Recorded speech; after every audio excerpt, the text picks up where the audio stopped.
أعوذ بالله من الشيطان الرجيم بسم الله الرحمن الرحيم. Baik, Assalamualaikum warahmatullahi wabarakatuh. Alhamdulillahirabbil alamin. Wassalatu wassalamu ala asrofil anbiya'i wal mursalin sayyidina Muhammadin wa ala alihi washabbihi ajmain. Rabbi syahri sodri wa yassirli amri wahlul 'uqdatam min lisani yafqahu qauli amma ba'du. Baik, terima kasih banyak. Pertama-tama mungkin marilah kita panjatkan syukur kita kehadirat Allah Subhanahu wa taala yang senantiasa sampai siang hari ini memberikan nikmat Islam, iman kepada kita semuanya, sehingga siang hari ini kita bisa kembali lagi berkumpul di kajian bulanan pengajian Al-Wiqayah.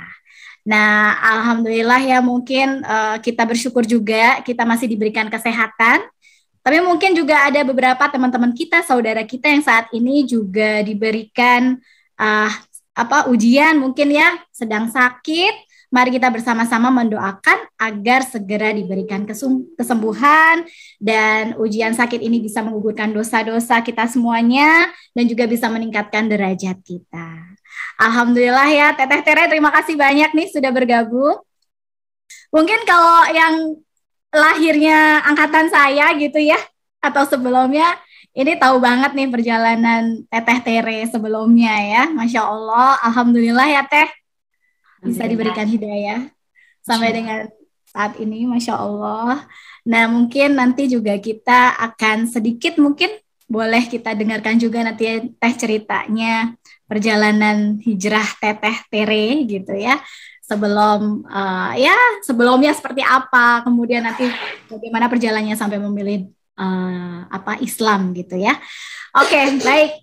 Nah, ini sebelumnya Teh, alhamdulillah ya, mungkin saya ingin menyapa dulu nih kepada Ketua Pengajian Al-Wiqayah, sudah bergabung belum ya? Coba ya, ada Ibu Riris, kemudian ada Ibu Lin Permana, kemudian juga Ibu Riris Awaldi, ya, terima kasih, dan ibu-ibu Al-Wiqayah lainnya, terima kasih banyak sudah bergabung pada siang hari ini. Baik, kita mulai ya Teh perbincangan kita siang hari ini. Salah satu sebenarnya kenapa kita ingin sekali, mungkin ini juga sudah lama ya niat kita untuk mengundang Teteh, itu salah satunya adalah agar kita juga mendapatkan inspirasi, terus mendapatkan motivasi gitu ya dari kisah Teteh Tere juga gitu. Yang alhamdulillah mungkin sebelumnya kita tahu Teteh mendapatkan hidayah, akhirnya menjadi seorang muslim, dan alhamdulillah nih kalau saya lihat di sosial medianya gitu ya, sangat istiqomah gitu ya Teh ya, insya Allah dalam mendalami Islam gitu.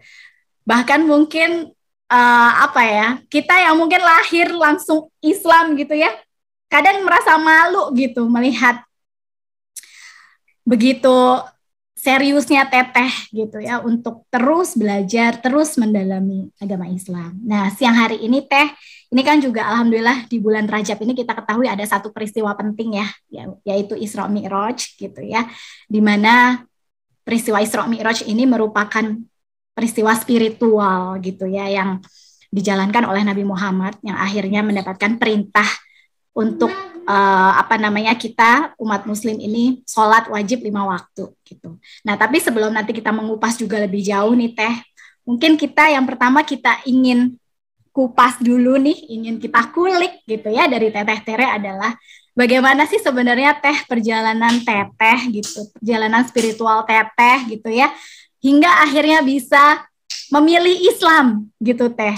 Mungkin nanti boleh diceritakan. Dan yang kedua nih Teh, mungkin untuk awalan, kemarin itu kan pada saat kita share teasernya Teteh gitu ya, itu kan di situ profilnya itu Teteh itu sebagai motivator hijrah dan juga public figure mukalaf gitu ya Teh ya. Nah, itu sebenarnya tuh banyak yang penasaran nih, kenapa kok memilih mukalaf gitu, bukan mualaf?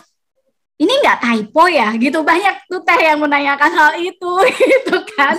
Nah, ini juga akan menjadi sebuah tambahan ilmu juga buat kita. Sebenarnya mukalaf itu apa sih Teh, bedanya apa? Nah, mungkin itu dulu Teh untuk membuka talk show kita siang hari ini. Silakan Teteh. Baik. A'udzubillahi minasyaitonirrajim. Bismillahirrahmanirrahim. Alhamdulillah. Alhamdulillahilladzi bi ni'mati tatimmus sholihati wa ala umuri dunya waddin. Wassalatu wassalamun ala asrofil anbiya'i wal mursalin wa ala alihi wa sahbihi ajma'in. Amma ba'd. Asyhadu an la ilaha illallah wahdahu la syarika lah wa asyhadu anna Muhammadan abduhu wa rasuluhu la nabiyya ba'd. Raditu billahi rabba wa bil islami dina wa bi Muhammadin nabiyya. Rabbi shrah li sadri wa yassir li amri wahlul 'uqdatam min lisani yafqahu qawli. Ya, astagfirullahalazim, astagfirullahalazim, astagfirullahalazim. Mohon maaf lahir batin semuanya, Masya Allah Bapak Ibu sekalian. Qadarullah, Allah izinkan saya di hari Jumat 16 Rajab ya, kalau nggak salah ya, 1443 Hijriah ini berada di tautan Zoom yang insya Allah dirahmati Allah. Qadarullah, bukan karena saya lebih baik ya Kak Irma, bukan saya lebih pandai, bukan saya lebih faqih, tapi la haula wala quwata illa billah, ini semua tidak lepas dari karunia Allah Subhanahu wa taala. Insyaallah kesempatan ini Allah izinkan saya untuk berbagi pengalaman spiritual yang Allah izinkan dalam hidup saya, mengenal Allah, mengenal Nabiullah ya, Rasulullah sallallahu alaihi wasallam, dan mengenal dinullah ini. Masya Allah, mudah-mudahan apapun yang saya share ini tidak lebih hanyalah untuk ibrah ya, insya Allah, untuk menjadi pengalaman yang bisa meningkatkan iman takwa kita semua. Dan lagi-lagi saya di sini kapasitasnya hanya berbagi ya. Mudah-mudahan Allah izinkan banyak hikmah yang bisa terekam dan bisa diambil dari peristiwa yang Allah izinkan dalam hidup saya ini. Ya. Insya Allah. Jadi kalau ditanya mulainya dari mana ya, saya agak mungkin tadi kan dalam profil qadarullah Allah izinkan saya itu mengenali Islam, sebenarnya diawali dari proses berpikir juga ya. Subhanallah, waktu saya SMP sebenarnya saya sempat bertanya gitu, karena ada beberapa hal dalam kitab suci saya yang diyakini sebelumnya, ada poin-poin yang membuat saya bingung gitu ya, tentang positioning. Waktu itu saya mengenalnya dengan sebutan Yesus ya, yang alhamdulillah setelah saya mengenal Al-Quran, saya mengenal beliau sebagai seorang utusan Allah ya, Nabi Isa alaihissalam, Nabi yang wajib kita pahami sebagai Nabi ke-24 sebelum Rasulullah Nabi Muhammad SAW. Nah, qadarullah waktu saya SMP itu di highlightnya, siapapun yang mempertanyakan entitas Allah yang dulu Allah ya sebenarnya ya, entitas Tuhan lah gitu ya, kalau dulu mereka mengajarkannya seperti itu. Entitas Tuhan yang Trinitas itu tidak boleh dipertanyakan, makanya kalau dipertanyakan itu dianggap imannya belum bulat atau belum utuh, jadi dianggap kurang beriman, makanya saya nggak berani mempertanyakan lagi. Tapi qadarullah pada saat saya kuliah, alhamdulillah Allah izinkan saya berada dalam sebuah diskusi yang seru dengan salah seorang sobat saya, seorang akhwat yang qadarullah juga Allah izinkan dia adalah salah satu remaja masjid waktu itu, yang walaupun gaul tapi alhamdulillah Allah izinkan dari wasilah percakapan dengan teman saya ini, saya mulai curious ya, pengen tahu tentang Islam. Jadi waktu itu ngobrol macam-macam. Saya dulu kuliah tahun 98 itu komunikasi jurusannya, dan kita ngobrolin mulai dari teori komunikasi sampai akhirnya membahas tentang alam semesta dan siapa sebenarnya the designer and the creator of this universe gitu. Dan dari situ ada sebuah singgungan ya, karena dulu didogmakan oleh keyakinan saya terdahulu, ya udah Tuhan Trinitas itu harus diyakini tanpa tapi gitu. Dan yang menarik waktu itu teman saya bilang Yesus juga ada lagi dalam ajaran Islam. Saya kaget, loh kok bukannya kamu nabinya Nabi Muhammad? Iya, Nabi Muhammad Nabi terakhir, sebelumnya ada Yesus, tapi kita menyebutnya Nabi Isa alaihissalam, dan Tuhannya itu satu, Allah gitu. Dan ya akhirnya karena penasaran itu saya mulai melakukan riset saya, dan alhamdulillah saya mempelajari beberapa buku ya, mulai dari yang orientalis sampai alhamdulillah yang memang pendakwah gitu ya, dari Karen Armstrong sampai Syekh Ahmad Didat. Alhamdulillah Saya baca, terus ada juga buku seorang researcher ya, seorang saintis, kalau pernah tahu, Profesor Maurice Bucaille, yang menemukan kadar garam di salah satu mumi Firaun yang tenggelam di yang qadarullah itu ditengarai sebagai salah satu keajaiban dari Al-Quran ya, yang Allah sisakan satu mumi Firaun itu untuk jadi pelajaran buat kita gitu ya. Dan pada saat itu akhirnya Profesor Maurice Bucaille yang dari Perancis itu, seorang arkeolog juga selain dokter, kemudian memilih untuk bersyahadat gitu. Dan dari situ semua rujukan buku-buku itu ternyata adalah Al-Quran. Dan akhirnya saya dengan penasaran saya buka Al-Quran, dan qadarullah ada sejumlah ayat khususan yang saya ingat itu surat An-Nisa 157, 158, bahwasanya mereka juga bertanya-tanya siapa sebenarnya yang mereka salib gitu, dan Allah yang mengangkat Nabi Isa alaihissalam ke langit. Dan ayat 171-nya subhanallah itu kayak surat cinta dari Allah buat saya gitu ya, yang kurang lebih isinya Bismillahirrahmanirrahim, wahai ahli kitab, janganlah kamu berlebih-lebihan dalam agamamu, sesungguhnya Nabi Isa putra Maryam itu adalah seorang rasul yang diberi istilahnya diperkuat dengan roh kudus ya. Rohul Kudus ini yang qadarullah ternyata setelah saya pelajari ini adalah nama panggilan dari malaikat Jibril alaihissalam. Dan poin yang saya highlight banget dari surat An-Nisa 171 itu adalah, dan jangan katakan Tuhan itu tiga gitu. Jadi kayak okay, this is the answer dari pertanyaan besar saya gitu ya selama hidup gitu. Dan memang nggak mudah untuk menerima kebenaran ya, karena kadang-kala kita sudah paham secara kognitif, tapi afektifnya gitu ya dari urusan hati itu keras gitu ya. Makanya alhamdulillah Allah melunakkan hati saya, dan itulah arti mu'alaf sebenarnya ya, yang dilunakkan hatinya. Dan qadarullah sekitar setahun kemudian setelah saya sempat agnostik, Allah berikan kekuatan untuk saya menjemput hidayah, dan akhirnya Allah izinkan saya bersyahadat di Masjid Raya Pondok Indah. Waktu itu ditemani sama teman saya itu di tahun 2000 bulan September, tepatnya pas di ulang tahun ke-21 usia saya waktu itu. Dan kalau ditanya kenapa sih kok mu'alaf, bukan mu'alaf tapi mukalaf. Nah, ini memang sebuah bagian dari ikhtiar dakwah saya, karena ya lagi-lagi banyak orang yang memahami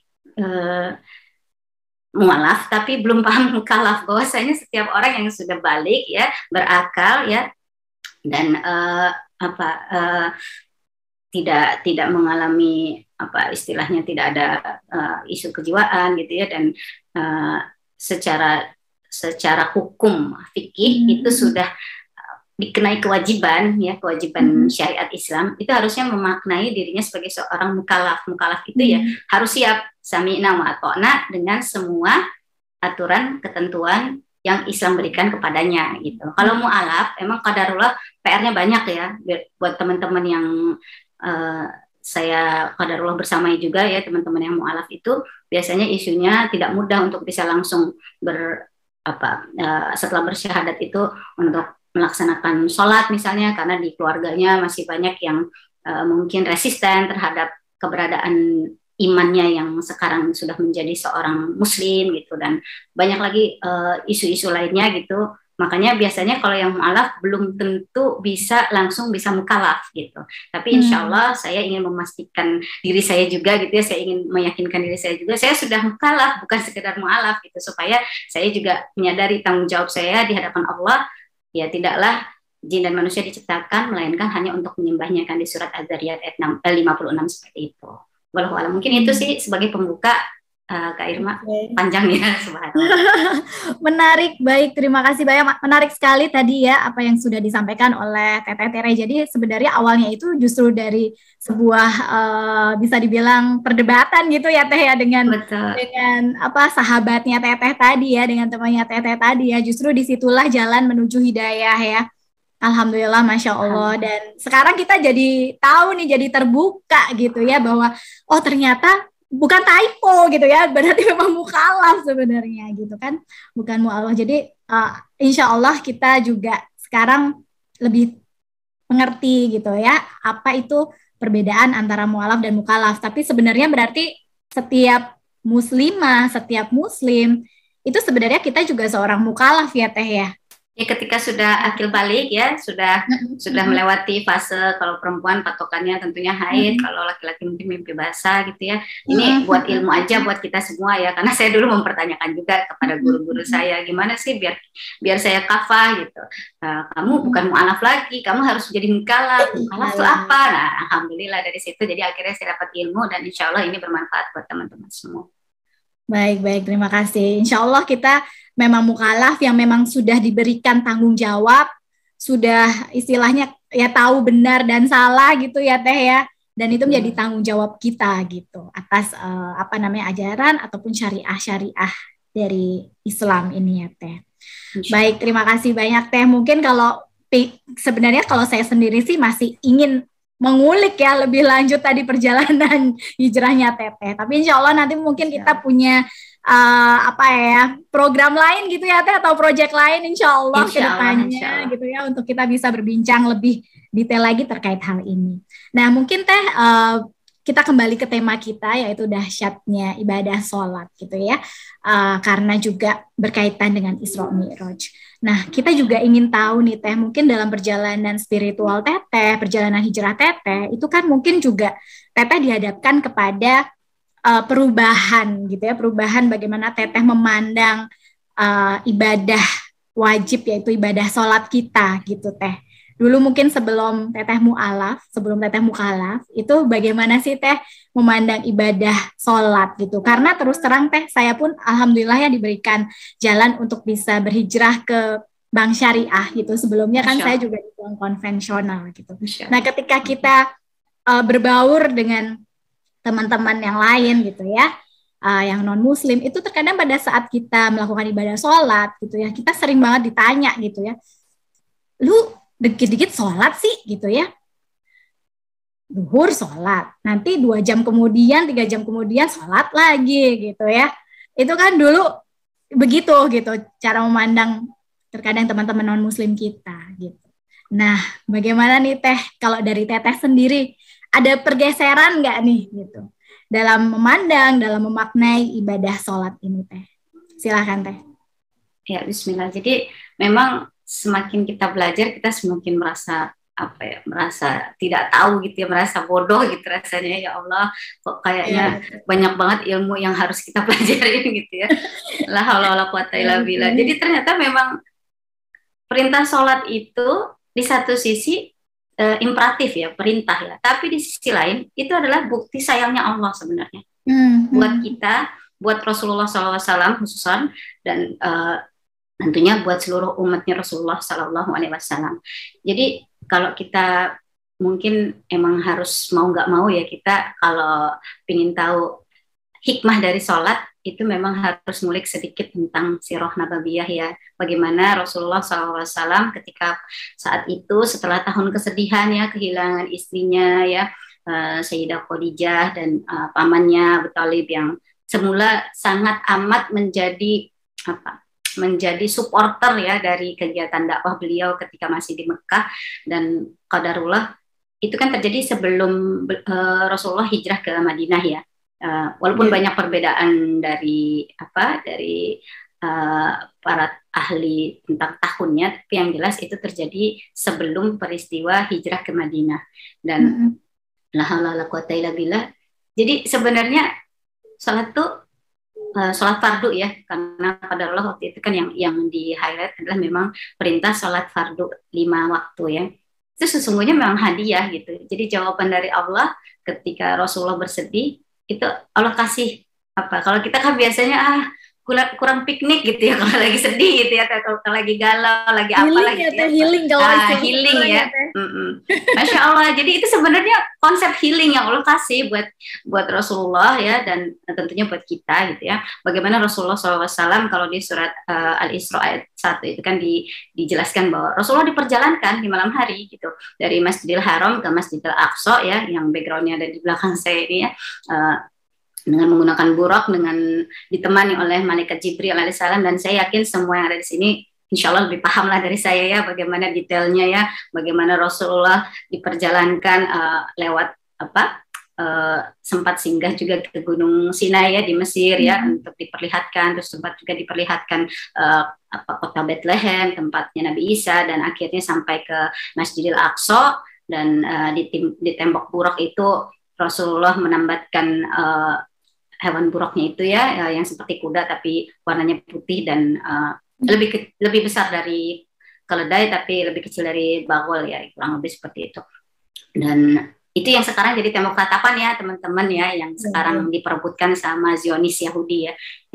Dan di Masjid Qubatus Sakhroh nih yang kubah emas ini Allah perjalankan. Kalau tadi Isra-nya, sekarang Mi'rajnya ya, naik ke langit gitu. Dan Masya Allah naik dari langit ke-1, ketemu dengan malaikat dengan Nabi Adam, terus sampai akhirnya ketemu dengan Nabi Ibrahim alaihissalam, dan akhirnya naik ke Sidratul Muntaha yang which is malaikat Jibril juga nggak bisa ikut tripnya gitu, saking benar-benar itu spesial gitu ya, eksklusif ya, buat Rasulullah untuk bisa ngerasain nikmatnya tadi itu healing ya, yang Masya Allah akhirnya ketemu dengan Rob kita Masya Allah ya di Baitul Makmur, bercengkrama langsung gitu ya, walau alam lah untuk soal detailnya ya, karena banyak sekali diskusi tentang itu ya. Tapi yang jelas dari situ akhirnya ada perintah dari Allah Subhanahu Wa Taala, perintah sholat yang sebenarnya itu semacam kayak kita tuh dikasih apa? Kalau kita dikasih gadget yang paling mutakhir itu kan kita kan kayaknya happy banget ya. Bayangin nggak sih kalau dikasih iPhone 13 gitu. Masya Allah dikasih iPhone 13 buat apa? Biar gampang komunikasinya sama Rob kita. Jadi sholat tuh seindah itu ternyata gitu. Teman, kadang-kadang kita salah perspektif melihatnya hanya sekedar sebagai perintah gitu, instead of tadi hadiah gitu. Bahwasanya ini sebenarnya hadiah gitu. Dan Masya Allah, Allah kasih kita hadiah 5 kali sambungan langsung ya, internasional ya, bukan internasional lagi, inter-universe gitu ya. Masya Allah ya, dari kita yang di bumi, yang kita yang penuh dengan kefanaan, bisa komunikasi langsung loh sama Allah, nggak mesti lewat medium apapun gitu. Allah kasih itu. Nah itulah yang sebenarnya harusnya jadi filosofi atau hakikat why kita harus menikmati sholat, karena sholat itu hadiah. Kita dikasih iPhone 13 aja happy-nya nggak ketolongan. Ini sholat loh, lebih bagus, lebih keren ya, dan lebih canggih dari itu. Kita berbisik di langit, di tanah ya, di bumi, kedengeran sampai langit. Masya Allah, indah banget gitu. Dan kalau pengen tahu jawabannya Allah gitu ya, kalau kita pengen curhat sama Allah, kita dengan sholat, jawaban Allah tahunya dari mana? Dari kalam Allah, dari Al-Quran. Makanya itu indah banget sebenarnya kalau kita memahami sholat secara komprehensif. Jadi bukan instead of tadi itu kok sholat lagi. Ya gimana sih, kalau sayang kan pengennya kan ngobrol terus ya nggak? Gitu. Mungkin itu sih yang bisa saya share, Kak Irma. Baik, Masya Allah, Teteh. Jadi betul sekali ya, jadi kalau kita memaknainya sebenarnya mungkin kadang kita memaknainya itu saking kita kerjain terus gitu ya. Khawatirnya lama-lama itu kayak ritual gitu, kayak sekedar menggugurkan kewajiban gitu ya. Ya insya Allah semoga kita nggak seperti itu ya Teh ya.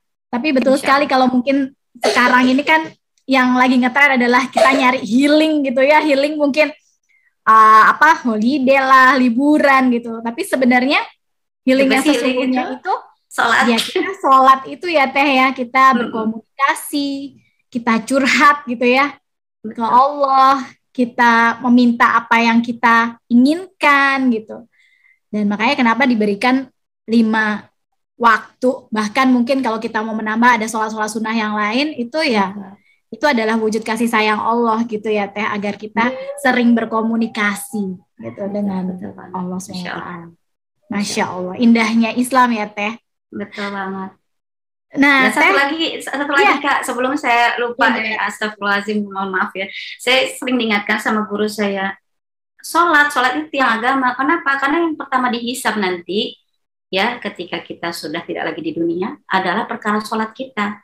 Kita mau sedekah segitu banyak, kita mau naik haji bolak-balik, tapi kalau sholat kita belum, yang 5 waktu yang haknya Allah itu, yang fardu itu belum kita tunaikan, na'udzubillah, bisa-bisa nanti ya tertahan semuanya gitu. Padahal yang pertama kali dihisap itu sholat kita. Makanya kita dikasih privilege ya sebagai umatnya Rasulullah, dikasih privilege dihisap duluan karena itu gitu. Karena kamu udah menggunakan fasilitas yang sudah saya kasih nggak gitu, ibaratnya itu ya mungkin ya Mbak, secara analogis gitu ya. Udah dikasih gadget paling keren nggak dipakai gitu.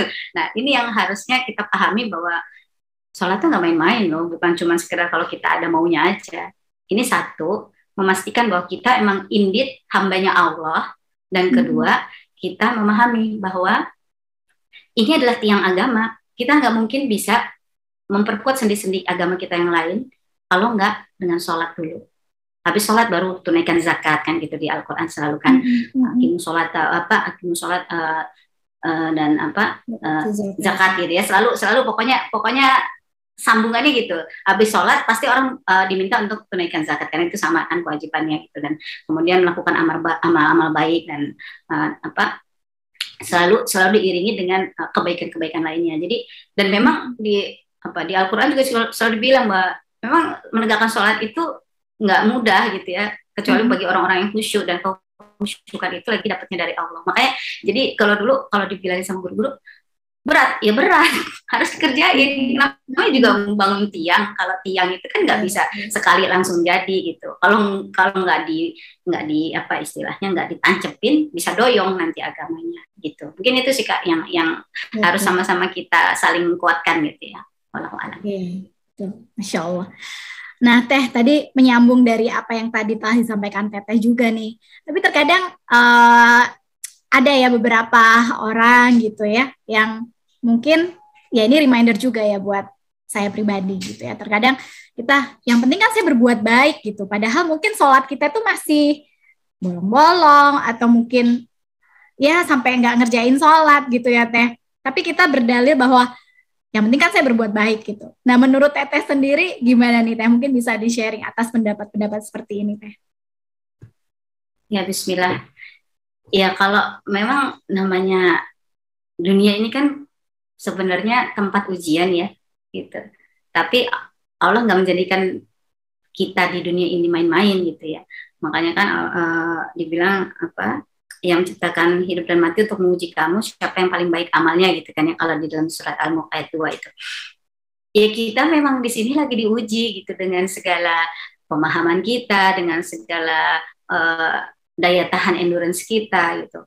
Dan memang Allah bilang kan, emang kamu pasti akan langsung di-approve masuk surga, padahal belum jelas mana yang memang benar-benar bersungguh-sungguh ya. Kalau di Al-Quran ini katanya jihad ya, tapi bersungguh-sungguh maksudnya gitu ya. Karena pemahaman kata jihad ini sekarang juga mengalami peorasi yang luar biasa ya, seolah-olah kalau mau perang aja gitu. Padahal intinya adalah kesungguhan kita gitu. Nah, untuk bisa bersungguh-sungguh itu ya memang kita ya harus benar-benar tadi konteksnya samina wa atona ya. Kalau mukallaf kan harus samina wa atona ya, harus memahami bahwa memang perangkat ketentuan hukumnya kalau sudah balik, sudah mukallaf tadi, ya kita harus setelah rukun Islam kan pertama syahadat, yang kedua sholat. Sholatnya apa? Emang ada guru-guru ada yang bilang gitu, ya bolehlah sekali-kali gitu, enggak kan? Sholat yang fardu 5 gitu, dan itu wajib tanpa tapi gitu. Karena buat menegakkan tiang agama gitu. Jadi kita nggak bisa pakai parameter kita pribadi untuk menjelaskan kata baik itu, karena yang kata Allah baik itu ya yang tadi kalau di surat Al-Baqarah kan selalu tuh dibahas di awal-awal tuh bahwa ya yang disebut dengan orang-orang yang beriman itu ya orang-orang yang percaya pada hal yang gaib, which is ya termasuk di dalamnya rukun iman, dan menjalankan sholat, menunaikan zakat gitu. Nah itulah keberuntungannya orang-orang yang beriman gitu. Nah kita nggak bisa pakai parameter kita untuk menjejelkannya gitu, untuk rob kita nggak bisa kan. Yang hamba siapa sih? Kok itu kayak kebalik nggak sih, ya nggak sih?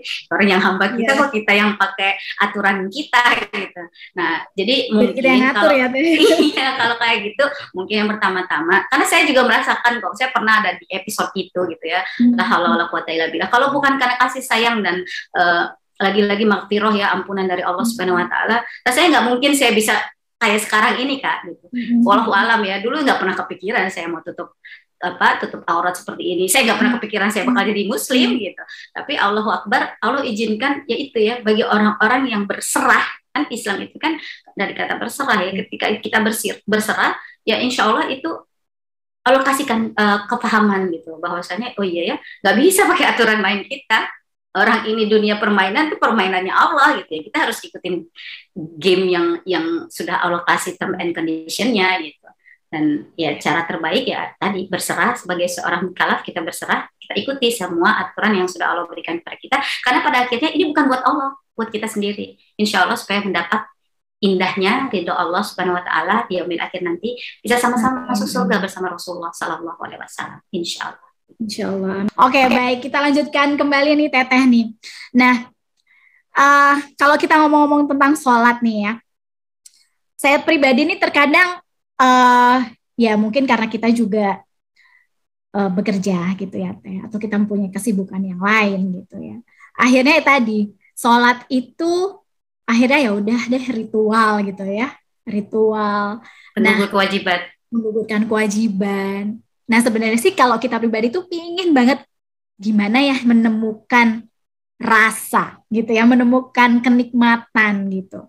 Kadang menemukan kenikmatan, kehusyukan sholat itu di saat-saat yang memang kadang itu kita lagi terpuruk gitu ya, lagi ada ujian, lagi dalam keadaan sakit gitu ya. Akhirnya kita benar-benar lagi baru inget-ingetnya tuh untuk sholat gitu secara khusyuk. Nah menurut Teteh sendiri gitu ya, gimana sih Teh caranya biar kita itu setiap melakukan sholat atau akan melakukan sholat itu rasanya tuh kayak rindu, kayak ngerasa ada kenikmatan, bisa merasakan kedahsyatan ibadah sholat itu gitu. Silakan Teh, mungkin bisa sharing dengan kita. Ya Bismillah. Jadi tadi kita coba pakai analogi yang sama aja tentang tadi ya sebuah gadget paling mutakhir ya. Kalau kita punya gadget paling mutakhir tapi kita tidak tahu how to use that gadget gitu, apa yang terjadi? Ya udah ya nggak beda tipis lah ya sama batu bata ya, karena nggak tahu gimana cara makainya. Kan mau nggak mau setiap gadget pasti ada ininya ya, ada buku manual ya. Kalau kita pelajari buku manualnya baru kita sadar, oh keren banget nih gadget ya, ternyata bisa buat video call, bisa buat ngerekam meeting online gitu ya, dan bahkan bisa bikin video loh buat YouTube konten gitu misalnya gitu ya. Ya semuanya ada di gadget itu gitu ya sekarang. Nah seperti itu. Tapi kita kan pertama-tama rule number 1 kita harus mempelajari manual booknya gitu. Dan Masya Allah udah kasih manual book itu juga sebenarnya untuk memahami perkara sholat ini gitu ya. Bagaimana Allah kasih Al-Quran, bagaimana Allah lengkapi kita dengan hadis dari Rasulullah ya, yang Masya Allah kalau kita pelajari semua hal yang terkait dengan apa yang Rasulullah SAW lakukan, itu sebenarnya kita bisa melihat ya, refleksi dari Al-Quran kalau hidup tuh kayak apa ya, kayak Rasulullah ini gitu. Dan ini yang sebenarnya kadang-kala kita sendiri belum satu frekuensi atau belum sampai ya pemahamannya secara komprehensif bahwa ternyata sholat tuh bisa secanggih ini loh gitu. Bahkan bisa membuat, bayangkan kita tuh bisa ngerasa satu yang pasti ya, dengan sholat itu kita merasa tentram pastinya. Karena apa? Selalu dalam lindungan Allah Subhanahu Wa Taala ya. Terus yang kedua, saya ingat banget tuh surat Al-Baqarah 153 ya, dan jadikanlah sholat dan sabar sebagai penolongmu. Jadi kalau kita lagi ini dengan game dunia ini lagi luar biasa penat gitu ya, dengan penuh kesibukan, tadi kalau pengen healing, ya healingnya sholat gitu. Dan satu hal lagi yang saya rasa banget ya, mungkin ini adalah next level ya, tapi insya Allah kalau kita sudah latihan, pertama-tama kalau ada panggilan sayang dari Allah, which is kalimat azan yang disenandungkan oleh muazin, itu kan sebenarnya kan kayak handphone bunyi gitu ya. ada ringtone-nya gitu ya. Ada ringtone-nya gitu iya, ya. kita mau angkat apa enggak? Apa ntar dulu lagi sibuk gitu ya. Padahal yang nelpon itu mungkin either suami atau istri atau orang tua kita yang benar-benar kita sayangi gitu ya. Yang padahal hanya untuk mengingatkan, nah udah ini belum, udah makan belum atau udah apapun lah gitu ya. Itu analogi sederhananya gitu ya. Nah, kalau kita bisa sampai ke pemahaman itu, mungkin kita akan menyadari bahwa iya ya, sholat itu sebenarnya lebih canggih dari itu gitu. Allah Subhanahu Wa Taala tuh manggil hamba-hambanya loh, yuk kita channeling dulu yuk gitu kan, supaya kamu punya kemampuan lagi nih untuk menghadapi dunia, ngecas dulu supaya imannya nggak sampai lowbat gitu. Jadi itulah makanya indah banget kita dikasih 5 waktu eksklusif gitu. Dan Masya Allah kalau kita sudah paham betapa ternyata kenapa sih kok sunnah itu sangat amat direkomendasikan gitu ya. Karena memang Masya Allah, Allah itu menyukai orang-orang yang melakukan apa yang dilakukan oleh Rasulullah gitu. Dan yang saya suka banget itu dari kisah sholat sunnah fajar ya, sholat sebelum sholat wajib subuh gitu. Itu bahkan lebih dari seluruh dunia dan isinya gitu, kata Allah gitu ya, buat orang-orang yang menunaikannya gitu. Kita perlu apa lagi sih? Kita cuma perlu ridho Allah gitu. Dan Allah udah jamin kalau orang yang melakukan sholat sunnah fajar 2 rakaat sebelum subuh itu, Allah kasih keindahan nikmat yang lebih dari dunia dan seisinya gitu. Belum lagi sholat-sholat lainnya gitu ya, sholat rawatib, sholat duha, sholat witir ya, yang selalu Rasulullah ikhtiarkan itu, dan yang Masya Allah PR banget buat kita kebanyakan ya, sholat tahajud gitu ya, bagaimana habis tidur bangun lebih awal untuk bisa ngobrol langsung sama Allah di masa yang orang-orang kebanyakan tidur gitu. Itu kan berarti lagi-lagi hanya orang-orang yang mukhlis ya, orang-orang yang memang hamba Allah yang terpilih gitu. Dan itu sebenarnya adalah salah satu bentuk lagi-lagi kasih sayangnya Allah gitu. Jadi memang kalau kita memahami konteks besarnya ini semua karena apa? Ar-Rahman Ar-Rahim ya, sifat Allah tadi, Masya Allah Asmaul Husna sudah didengungkan luar biasa ya, dengan segala sifat-sifat Allah yang Masya Allah kalau kita makin belajar tuh kayak ya Allah, kita tuh hamba yang kadang-kadang nggak tahu diri, astagfirullah gitu. Tapi Masya Allah, Allah tuh ngasih kita tetap udah nih ada cara kok untuk memperbaiki diri, sholat sunnah taubat ya, sholat tasbih, apapun lah yang pokoknya yang membuat kita tuh merasa ya Allah benar-benar ya selalu ada jawaban gitu kalau kita mau memanfaatkan gadget terbaik ini, sholat gitu. Masya Allah. Masya Allah, Masya Allah. Iya betul. Seperti kayak kalau misalkan kita dapat WhatsApp gitu ya, langsung dari Allah ya, azan, terus kita diminta untuk menunaikan ibadah sholat gitu ya Teh ya. Langsung dijemput ya, insya Allah beda rasanya nanti. Insya Allah, Insya Allah. Nah Teh, mungkin ini pertanyaan terakhir dari saya, nanti sebelum kita ada sesi tanya jawab ya, insya Allah ini juga udah ada beberapa pertanyaan yang masuk melalui kolom chat atau japri ke saya juga, ini ada gitu ya Teh ya. Nah mungkin Teh melihat keistiqomahan Teteh nih gitu ya dalam mendalami ajaran agama Islam juga, mungkin boleh Teh diberikan tips juga kepada kita gitu Teh, gimana biar kita nih istiqomah gitu, biar ya semangatnya ini terus gitu ya untuk bisa kita terus memperdalam agama Islam, sholat atau ibadah yang lainnya. Silakan. Ya, bismillah. Jadi yang namanya sholat itu memang harus apa ya? Ya kalau kata guru-guru tuh dipaksakan gitu ya, karena itu yang pertama-tama yang harus jadi concern kita. Nanti kita akan dihisap pertama-tama sholat kita gitu ya. Walaupun awalnya memang tadinya dari sesuatu yang sifatnya mungkin keterpaksaan ya, karena belum paham gitu, belum tahu gimana cara menggunakan tools yang keren dari Allah ini gitu ya.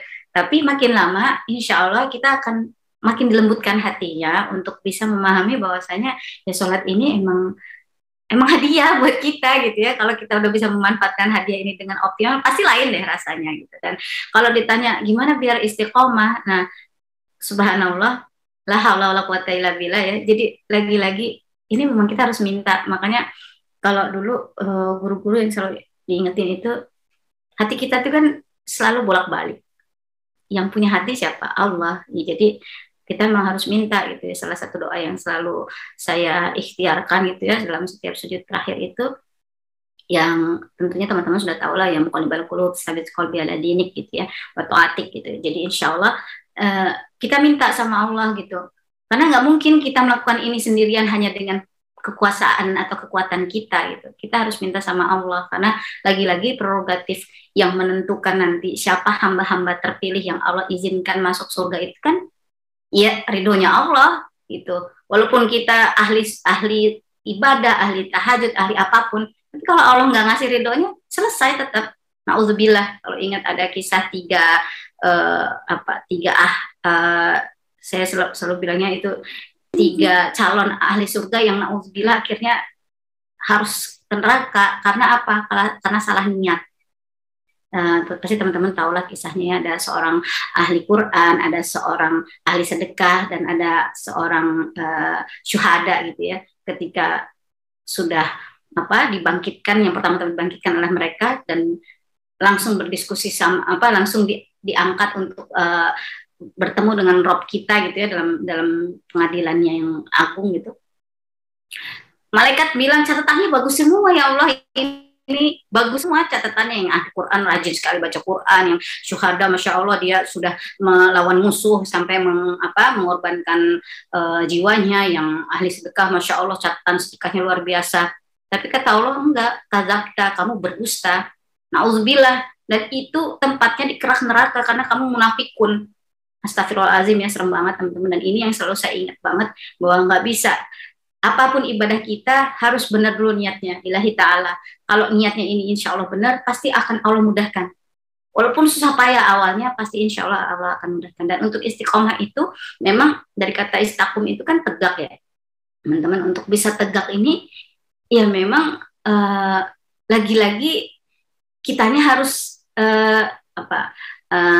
kalau kata guru-guru ya tadi harus menjadi seorang yang bersungguh-sungguh ya dalam melakukan apapun gitu.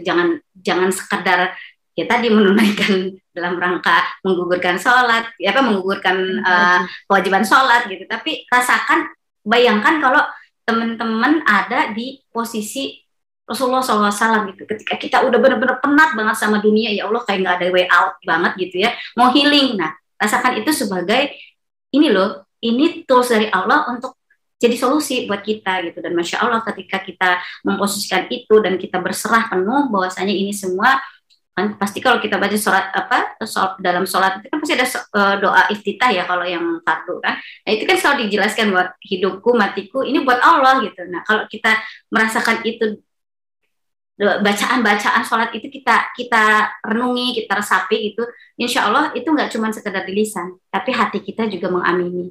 Dan insya Allah kan nanti kalau di akhirat kata guru-guru yang ngomong bukan lisan kita, tapi hati kita. Nah mudah-mudahan dengan hati yang terus-menerus terkoneksi sama Allah lewat sholat, lewat ibadah-ibadah yang lain yang terus mengingat kita pada Allah, kita akan lebih mudah nanti untuk menjawab ketika kita akan mengalami ya pengadilan yang maha agung dari Allah Subhanahu wa taala untuk kita masing-masing. Amin amin ya rabbal alamin. Baik Teh, ini juga ada pertanyaan nih ya. Saya bacakan dulu deh yang dari Mbak Rini ya, yang di kolom chat. Izin bertanya nih Teh, bagaimana menghilangkan gangguan jin atau syaitan ketika kita sedang mengerjakan sholat? Katanya jin ain yang sering mengganggu manusia gitu Teh. Pertanyaannya mungkin silahkan boleh dijawab Teh.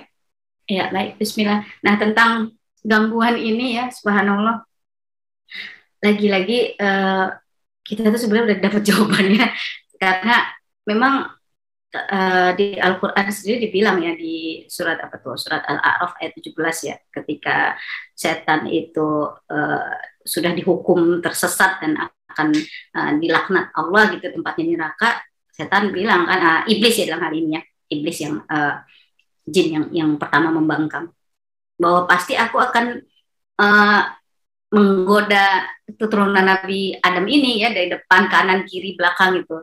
Dan engkau akan menemui kebanyakan mereka tidak bersyukur kecuali orang-orang yang mukhlis tadi ya, yang benar-benar ikhlas lillahi ta'ala untuk menyembah Allah Subhanahu wa taala. Nah, jadi memang wallahu alam biasanya gangguan itu terjadi ketika kita ini mungkin saya sering kali merasakan gangguan itu terjadi ketika kita kufur nikmat biasanya gitu. Kita jadi ada aja yang dipikirin, aduh ini ntar gimana, itu gimana, ini gimana. Padahal kalau kita tahu kita mau have a special moment loh sama Rob kita. Kita aja mau ketemu sama dirut, mau ketemu sama menteri, mau ketemu sama Pak Presiden, itu kayak happening banget ya persiapannya ya, subhanallah ya.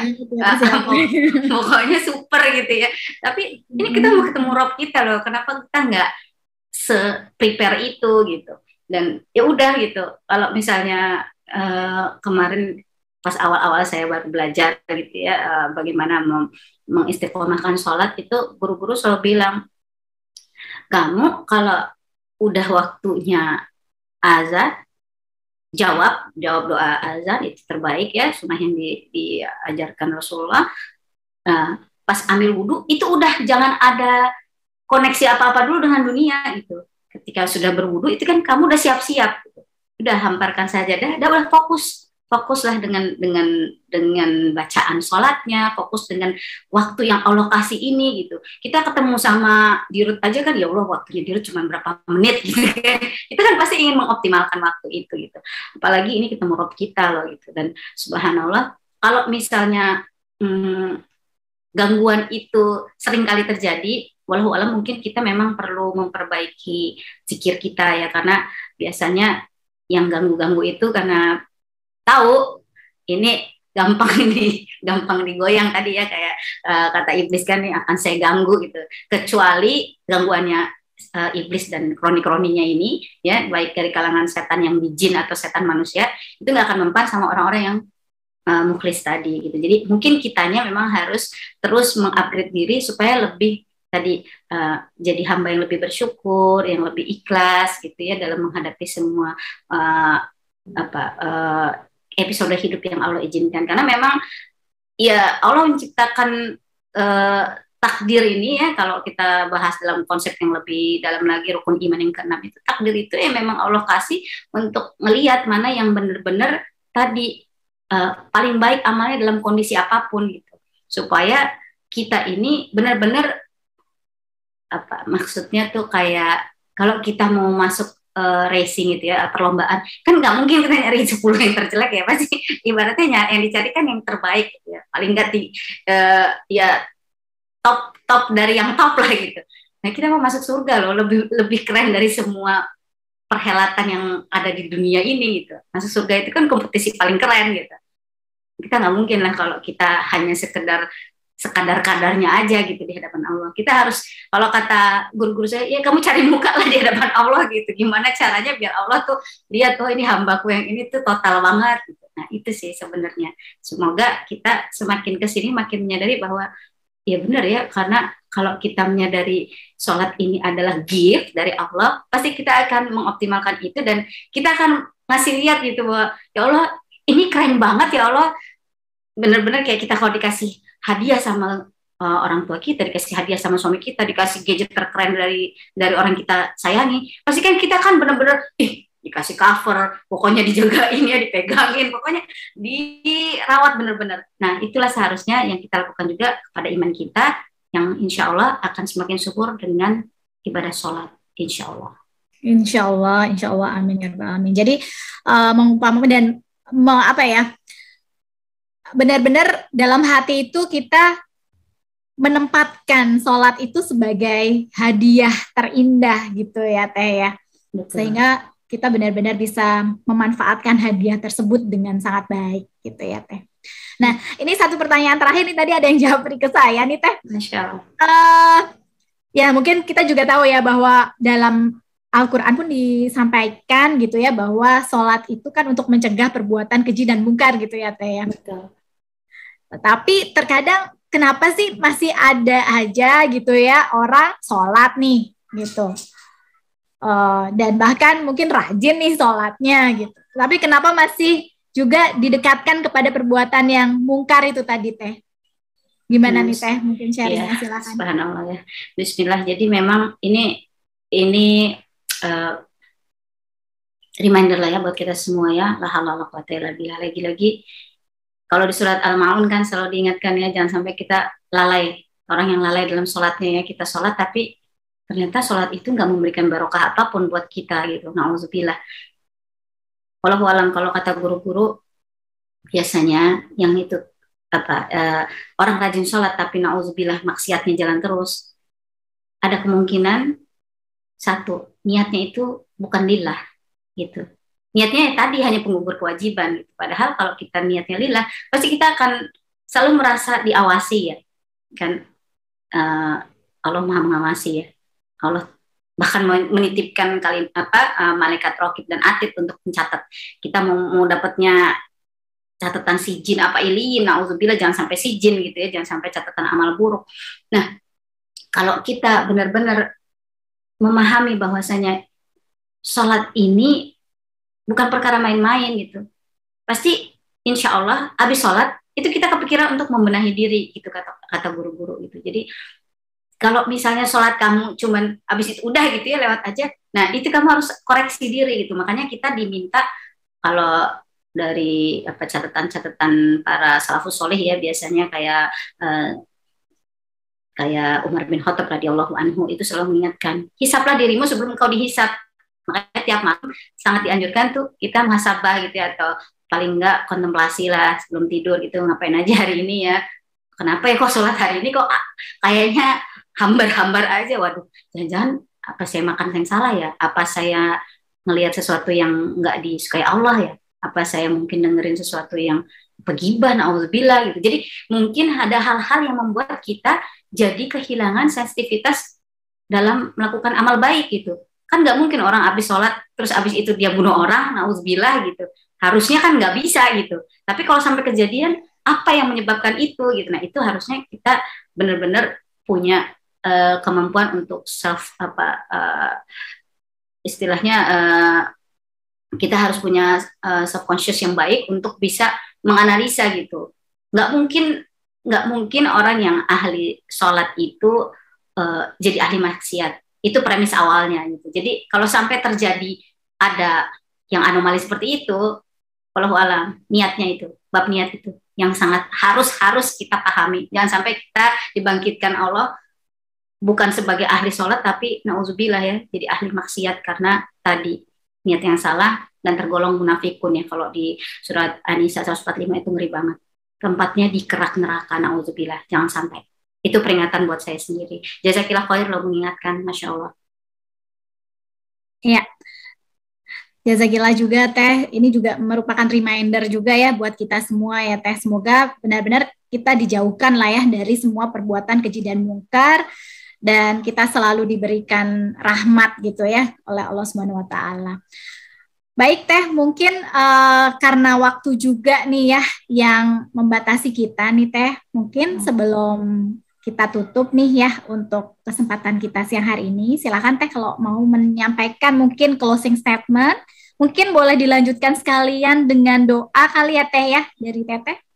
Boleh? Ya, bismillahirrahmanirrahim. Ya, ibu-ibu sekalian, bapak-bapak sekalian ya, semua yang dirahmati Allah di majelis Al-Kanzum ini, la haula wala quwata illa billah. Kita ini sebenarnya hanyalah makhluk yang fana ya, tapi Allah izinkan ditiupkan ruh ya darinya untuk kita, untuk bisa melaksanakan apa yang seharusnya menjadi kewajiban kita ya, hamba terbaik itu. Contoh terbaiknya sudah Allah berikan pada kita, uswatun hasanah kita Rasulullah Sallallahu Alaihi Wasallam. Ini bulan Rajab, bulan yang mulia, salah satu dari 4 bulan haram yang Allah ingatkan kepada kita ya, untuk terus lakukan kebaikan karena semuanya nanti akan digandakan oleh Allah Subhanahu wa taala.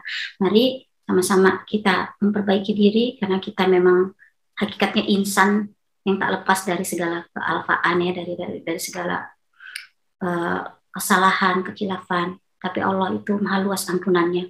Ya Ghafurur Rahim. Allah yang maha pengampun, yang maha penyayang. Mari kita bersegera pada ampunannya, terus perbaiki diri, memperbaiki diri dengan segala apa yang mungkin kita lakukan gitu. Karena kata guru-guru, kalau ingin merasakan nikmatnya kasih sayang Allah, kita yang bertaubat jangan taubat 1 kali aja, enggak. Terus lakukan, tutup dengan semua amal baik. Insya Allah, Allah yang akan menutupi semua aib-aib kita, Allah yang akan meninggikan derajat kita, dan Allah akan memperkuat iman kita. Mungkin kita bisa sama-sama kita mengangkat tangan memohon pada hari Jumat yang barokah ini, insya Allah di bulan Rajab ini. Mari kita mengangkat tangan kita mohon kepada Allah Subhanahu wa taala agar menguatkan kita untuk terus berjuang selama usia kita masih ada, agar kita bisa terus menjadi orang-orang yang bertawakal, yang terus bertakwa kepada Allah Subhanahu wa taala. Kita sama-sama juga mengikhtiarkan diri untuk menjadi pribadi-pribadi yang bersungguh-sungguh dalam upaya lebih dekat lagi dengan Allah Subhanahu wa taala. Ila hadratin Nabi Mustafa sallallahu alaihi wasallam. Al-Fatihah. A'udzubillahi minasyaitonir rajim. Bismillahirrahmanirrahim. Alhamdulillahirabbil alamin. Arrahmanir rahim. Maliki yaumiddin. Iyyaka na'budu wa iyyaka nasta'in. Ihdinas siratal mustaqim. Siratal ladzina an'amta 'alaihim ghairil maghdubi 'alaihim waladdallin. Amin. Bismillahirrahmanirrahim. Ya Allah, ya Rabbi, ya Ghafurur Rahim. Allahumma sholli ala Sayyidina Muhammad wa ala ali Sayyidina Muhammad. Ya Rabb, kami hanyalah makhluk-makhluk yang jauh dari sempurna, ya Allah. Tanpa kasih sayang-Mu, kami hanyalah debu yang bertebarangan. Tanpa kasih sayang-Mu, kami hanyalah seonggok daging yang tanpa makna.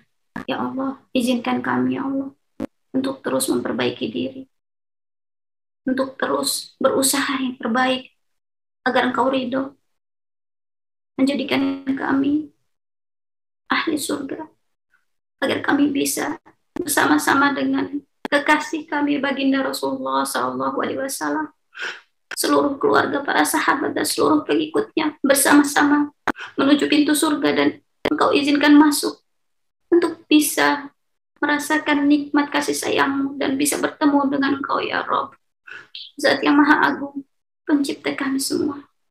Ya Allah, jika di bulan Rajab ini masih banyak hal-hal yang kami belum optimal lakukan, ya Allah, hanya Engkaulah kekuatan kami. Kuatkan kami, ya Allah, untuk bisa menghadapi ujian-ujian hidup kami ini dengan terus berserah kepadamu. Buat mereka yang saat ini Engkau berikan nikmat sakit, ya Allah, berikanlah kekuatan untuk bisa melaluinya dengan penuh keikhlasan. Dan buat orang-orang yang saat ini sedang tertimpa musibah, ya Allah, yang kami kenal, ya Allah, izinkan, ya Allah, berikan mereka kekuatan untuk bisa menghadapinya. Karena setiap kesulitan pasti ada kemudahan. Demikianlah janji-Mu pada kami, ya Allah. Ya Allah, kami hanyalah makhluk lemah. Tiada daya upaya tanpa pertolongan-Mu. Hasbunallah wa ni'mal wakil. Ni'mal maula wa ni'man nasir. Izinkan kami mempersiapkan diri, ya Allah, dengan segala keterbatasan kami menuju bulan Ramadan yang mulia, ya Allah. Izinkan kami merasakan indahnya frekuensi yang Kau berikan kepada hamba-hamba-Mu yang mukhlis. Izinkan kami merasakan indahnya malam qadar, indahnya berserah hanya kepadamu, dan indahnya sholat hanya untuk-Mu, ya Allah. Rabbana la tuzigh qulubana ba'da idh hadaitana wa hab lana min ladunka rahmah innaka antal wahhab. Rabbana atina fid dunya hasanah wa fil akhirati hasanah wa qina adzabannar. Subhana rabbika rabbil izzati amma yasifun. Wassalamun alal mursalin. Alhamdulillahirabbil alamin. Amin amin ya rabbal alamin. Amin amin ya rabbal alamin. Assalamualaikum warahmatullahi wabarakatuh. Mohon maaf lahir batin atas segala keterbatasan. Semoga apapun yang saya sampaikan, segala bentuk kebaikan bisa bermanfaat menjadi pelajaran buat kita semua, dan mohon dimaafkan segala kesalahan. Jazakumullah khair sebelumnya.